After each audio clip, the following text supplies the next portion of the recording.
before they could star. Everybody goes, oh, really? Yes. Now this is fact from talking with the people who produced the show.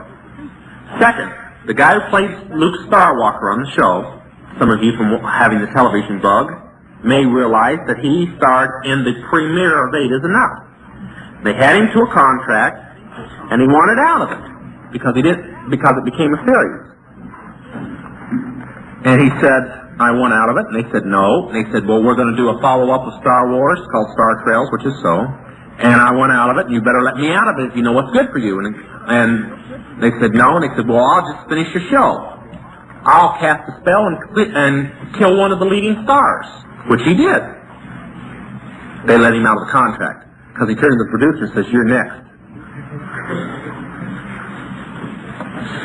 The real reason for Star Wars is that 5 of the major doctrines of witchcraft are taught all the way through the movie, and that the statistics coming in now are over 1 million people have joined witchcraft because of the movie, since it's now.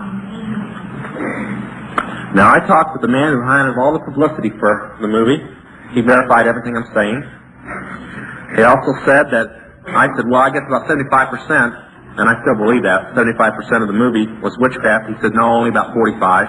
I said, well, what about Star Trails? He said, oh, that's 95%. I said, well, what about making everybody in witchcraft in it? He says, oh, they are. Everybody in it has to be. I said, well, who's going to be the new star? And he said, oh, the guy, and you probably won't know his name, so I'll tell you who he plays, all you women that like soap operas. He played Snapper on Young and Restless. Now, that's not unusual, since the 3 major soap operas, you must be a witch before you star in them. Young and Restless was the last to go. That's why there was a big changeover in Young and Restless staff recently. The other 2 are All My Children and Secret Storm. So if you parents think that your kids are the ones that get it all because of the rock music,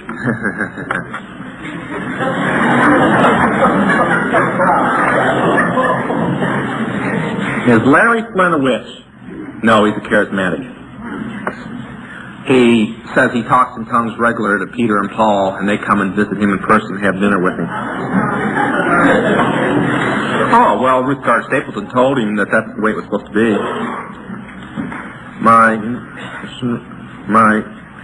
Is a 6-pointed star with... is it engagement ring? My engagement ring is a 6-pointed star. Would that have spirits attached, or is it just silly? Not silly. Could you go and have your fiancé exchange it for another one? Huh? Well, I'll put it to you this way.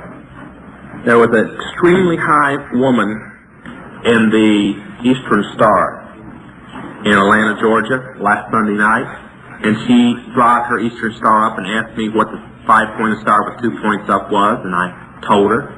Gave her all the facts on it. The ring had about 8 diamonds in them. 2 of them were over a carat. She took it home and threw it in the fireplace. I mean, you do what you want. My wife said, pull the diamonds up first. No, actually, she said, pull the diamonds up first and give them to the Lord or something like that. But she did. She got rid of the ring. Where does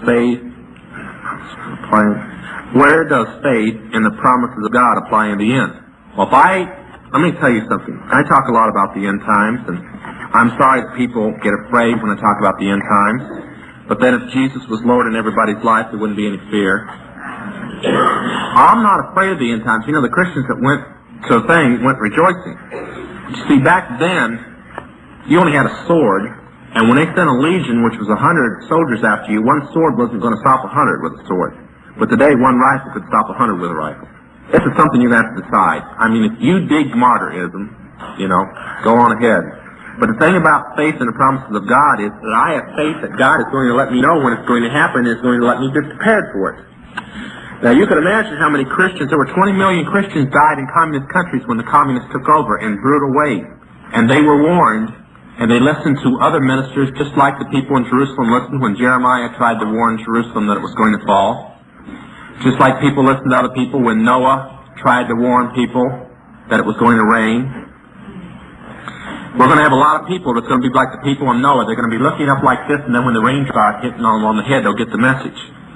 When the bullets start coming through the door when you can't go to the grocery store and your electricity is turned off and it's 50 degrees outside and you're freezing to death, you'll say, I wonder if I can make it to the retreat.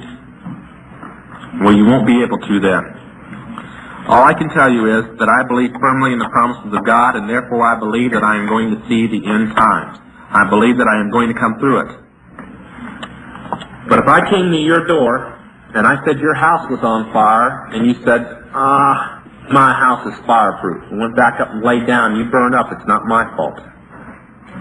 I'm trying to tell you the house is on fire. It's up to you whether you get out of it or not. Okay? I firmly believe in the promises of God, and that's why I believe I'm going to make it. And I believe that God has given much of us ministers a little insight on the end times. You know, I could be a very big minister in this country, have a lot of people back me that I don't want to back me. All I have to do is close my mouth about three things: the charismatic movement, the Masons, and what's going to happen to Christians in the last days. I can't do it. I can't let the two groups go untouched and let the people in them not hear the truth. I can, in all honesty, go up to my retreat, close its doors, and sit there eating food. And now, see, retreats aren't to stay and hide it. They're to go, put your family in, and go back out and minister and have a safe place to go to. I don't plan on hiding in those days. I may have to carry a Bible and a gun at the... Come think of it, I do that anyway. But...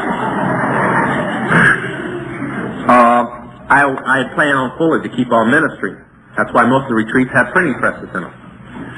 But I can tell you this, that I will survive through the thing, and I will not sit up there in a retreat feeling guilty over anybody else out there, because I'm going to make sure that every place I'm at, they know about it, or I won't go there.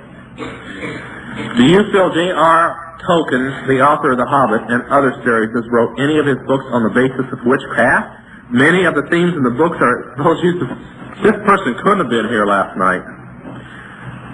Every book written by J.R.R. Tolkien, including the Silmarillion, just finished by Christopher, and you'll find Christopher's name on those handouts,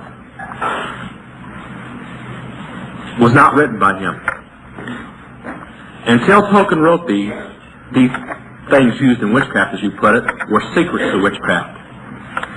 And Tolkien was a member, along with another gentleman I'm going to mention in a minute. Both were supposed confessed born-again Christians, but both were members of the Golden Dawn. That's the Rothschild's private church in London. It's the oldest coven in the world. And he gained permission both from the council and the Rothschilds personally to take things from the Book of Shadows, the Witchcraft Bible, and print them in books.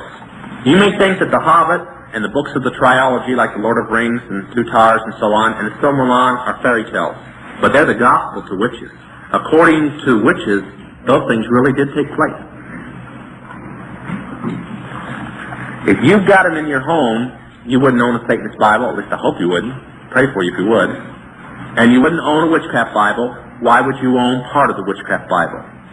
Now, you can go, don't do this, but you could go to the occult stores and you could pick up many books that came out after The Hobbit came out that bear the alphabet of witchcraft, the runes. But The Hobbit released them first, and they were secret upon the penalty of death till then, and nobody could have written them that had not been in witchcraft. Now, there's a Christian author whose books are sold in every Christian bookstore. That's why I don't like Christian bookstores. Who claims that Tolkien went into the Lord. He forgot to say what Lord. And his books are required reading before you can join a coven. Required studying. His name is C.S. Lewis. You pray about it. But they should go in the fireplace right along. And I'm going to quote from one of Lewis's books. The pathway to God is like a hall with many doors. They all lead to God. Not on your life. Jesus says that anybody comes other than through him is a thief and a robber. Should a Christian in any capacity physically prepare for Should a Christian in any capacity physically prepare for the impending takeover? When I prayed for questions like this, I didn't know I was going to get so many. Well, I already told you yes. If you don't, you're the one who's going to have to look at your wife or your husband or your kids and say, I'm sorry, I can't stop them from coming in the house. What should fundamental Christians do in the light of things we've learned? Pray a lot, read a lot of the Word of God, win as many souls as you can before you're going to go to jail for it, and prepare for the end times. Who is the son of Satan, and who is he by name?